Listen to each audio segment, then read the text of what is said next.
It all began when the publisher of my second novel, The Fortunate Pilgrim, said, I wish you would have had more of the mafia in the book, it would have sold better. And I thought that was a good idea, so I wrote an outline for The Godfather, and I showed it to him, and he turned it down. And about 8 other publishers turned it down. And then Putnam, they never read the outline, but an editor asked me to come up and talk to all the editors up there. So I went up there and I just told them a few mafia stories that I knew. And they gave me an advance and told me to go ahead. So I went ahead and wrote the book. I did the screenplay, the first draft of it, and then contacted Mario, and then the two of us worked on it together and arrived at what was the script that we would use. But it was very, very close to the book, and that was my desire. At the toll booth, of course, was a very vivid scene from the book. I mean, everything from The Godfather, what makes The Godfather movie wonderful, comes from the book. That's why on the title, at my behest, it says Mario Puzo's The Godfather, because the book had it all. We wrote separately. He sent his stuff to me, I sent my stuff to him, and he made the final decision on what would be in there.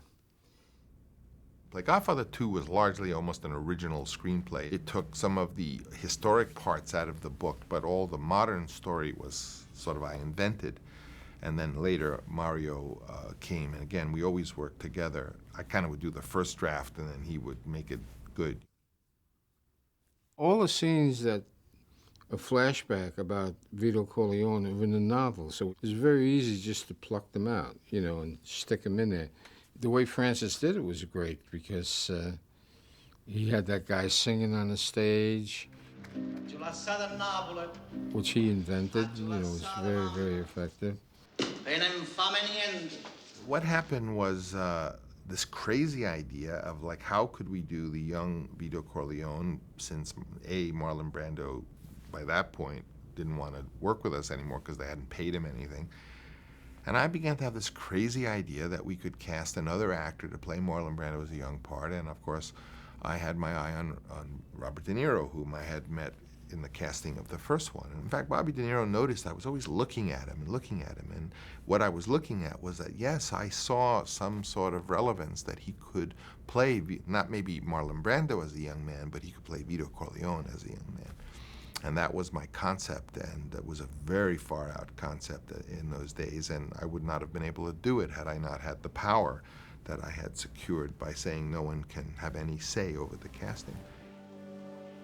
With that idea, and my idea to tell the story of the father and the son in parallel action, it wasn't really so much flashbacks in my mind, but I'd always wanted to write a screenplay that told the story of a father and the son at the same age, you know, say they were both in their 30s, and you would interrelate the two characters.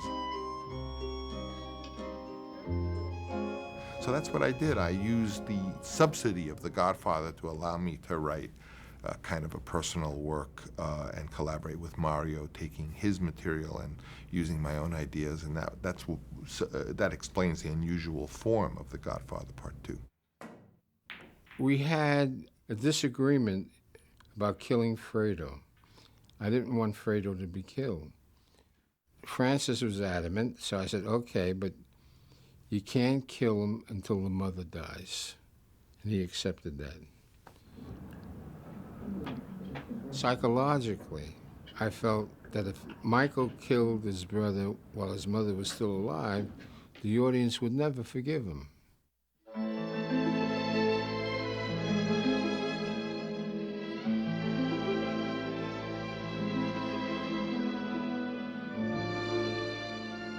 There were many scripts written for a third Godfather, and none of them, however, involved Al, and I felt that Al was always the main character of the first Godfather, of the second Godfather, and I thought it was crazy to try to make a third one in which he was not. And of course, at that point, it was a very different kind of story. For one thing, it was the resolution of the story. And I, in fact, wanted the third movie not to be called The Godfather Part 3. They refused, and I argued, but I didn't have the power that I had the second time around, and so it was released as The Godfather Part 3, whereas it should have been called The Death of Michael Corleone.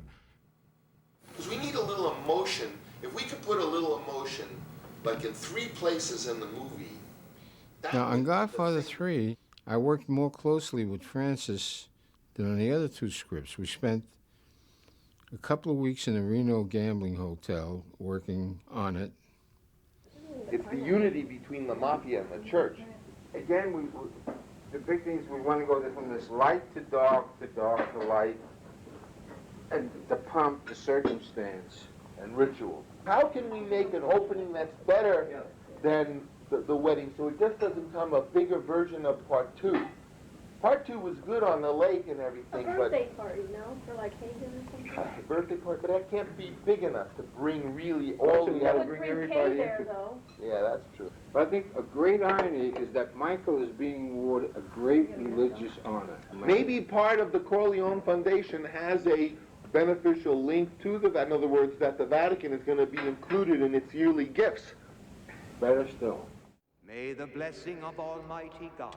A lot of the scripts for The Godfather sequel that other people wrote were about drug deals and, you know, big drug cartels, and had a lot of, you know, shooting and what have you. And I'm sure I went the more kind of unusual way, making it be more a story of redemption and of the kind of going back to the Sicilian roots. But that was what my instinct took me to.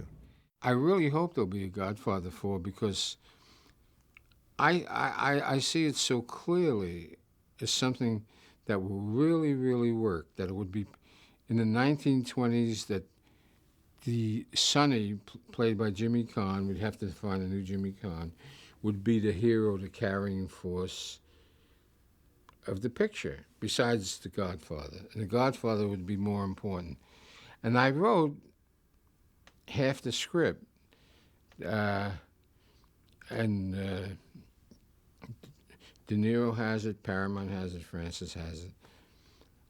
And I think it would be so perfect for the audience to see the family when Michael was a little kid, makes his christening, how Sonny becomes a murderer, and, you know, and how The Godfather built up his strength, because it shows the rise of the Corleones. Paramount owns The Godfather, and it would be for them to go to Mario Puzo and to commission him to write it, and they know that he would do it, but they don't make that offer. I think it's such a sure thing. You know, it's like I almost wish, that's one of the few times I wish I had Hollywood power to get a picture made, because I would love to get that picture made.